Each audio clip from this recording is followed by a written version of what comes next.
Assalamualaikum warahmatullahi ta'ala wabarakatuh. Kabajamtootaa fi dhaggeeffattoota YouTube chaanaalii Jamaaluu Tuubee jalatti argamtan hundumti keessan akkam jirtu nagaan kiyya bakka isin jirtanittu isin qaqqabu isin jecha har'a akkaataa YouTube chaanaalii keessan ammoo akkamitti paaswordii jijjiirrana jettanii warreen gaafattaniif paaswordii keessan jijjiirrachuudhaaf karaa gabaabaadha. Paaswordii jijjiirrachuun baay'ee nama rakkisa ture. Haramo akkasitti jijjiirratan isin agarsiisa. Google Chrome keessa seentanii kana dura utuu keessan seeniin durammoo warreen yeroo jalqabaatiif YouTube chaanaalii kiyya hin beekin YouTube chaanaalii kiyya keessan seentanii hogguu seentan gubbaarratti maal jettanii seentanii Jamaaluu Tuub jettanii barreessitanii hogguu seentan haala kana isin baasa. Akkasitti profaayilii gubbaarra rukuttanii haala kana jechuudha. Mallattoo subscribe jettu kana ni rukuttanii akkasitti nu cuqaastanii yeroo akkas cuqaatan mallattoon bilbilaa gara harka mirgaatti isin baasii kana jechuudha.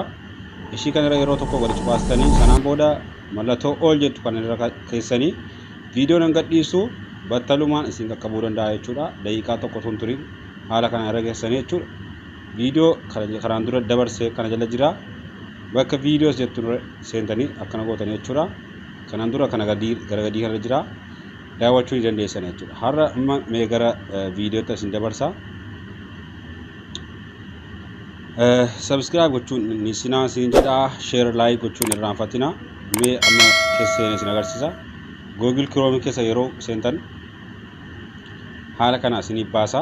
Yeroo ni haala kana isin baasu mallattoo personal info kan jettu kana irra ni seentanii mee personal info kana irra ni kaa'a. Hogguu haala kana isinii baase ol deemtanii kunoo asirratti paaswordii kan jetturra ni rukuttanii wanti isin beekuu qabdan paaswordii duraan ittiin banattan beekuu isinirraa barbaachisa jechuudha. Paaswordii haaraa uummachuudhaaf paaswordii duraan qabdanu beekuu isinirraa dirqama keessan jechuudha. Paaswordii kana yoo hin beekin amma cuqaaseera. Paaswordii duraanii sana asirratti guutan jechuudha. Paaswordii isa duraa asirratti guutan. Sanaan booda amma paaswordii kiyyatti guutadheen dhufa isa duraa sana itti guutadheen dhufa. Paaswordii kiyyatti guutadheen dhufee kunoo isin agarsiisa. Eega guutanii kaatanii mallattoo next jettu kan inni tuqaastanii paaswordii isa duraanii jechuudha. Isa duraa eega itti guutanii booda next kan jettu kan itti guutanii rukutan jechuudha.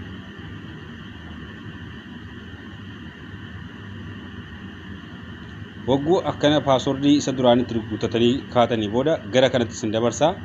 Kunoo new password isin jedhaara. Paaswordii haaraa itti galchii jedhaara. Paaswordii haaraa itti galfachuu feetan paaswordii hin irraanfanne.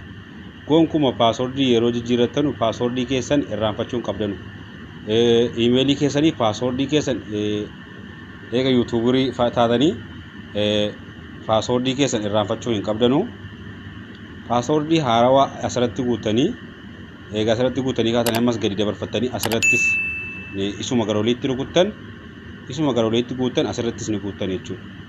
Sanaan booda asirratti gara gadii kanatti aastanii next jettanii awwaanan jijjiirrachuun barbaanne jennaan isin agarsiisuudhaafanii haala kanaan eega asirratti guutanii asirrattis wal fakkaatoo paaswordii wal fakkaatoodha. Ishii paaswordii asitti guutan asittis ni guutani bakka kanatti jechuudha. Bakka lachanitti paaswordii tokkuma guutani. Sanaan booda change kan jettu gara gadii kanatti change paaswordii kan jettu kana asumaatti dabarsanii sanaan booda next isiniin jedha jijjiirrataniitu jechuudha paaswordii. Haala kanaan jijjiirrachuu ni dandeessanii. Share like gochuu hin irraanfatinaa. Viidiyoo kana wal jajjabeessuun yaa ilmaan Oromoo viidiyoo yeroo qopheessinu koomentii keessan laallee isiniif waan beeku tokkorraa isin barsiisuun dirqama kiyya. Akkasuma isin immoo viidiyoo share like gootanii viidiyoo kiyya laaluun dirqama keessan isiniin jedha. Wal gargaarru wal bira hadhaabbannu yaa ilmaan Oromoo bakka jirtanitti nagaan biyya isin qaqqabdu isiniin jedha. Assalaamu alaikum warahmatullahi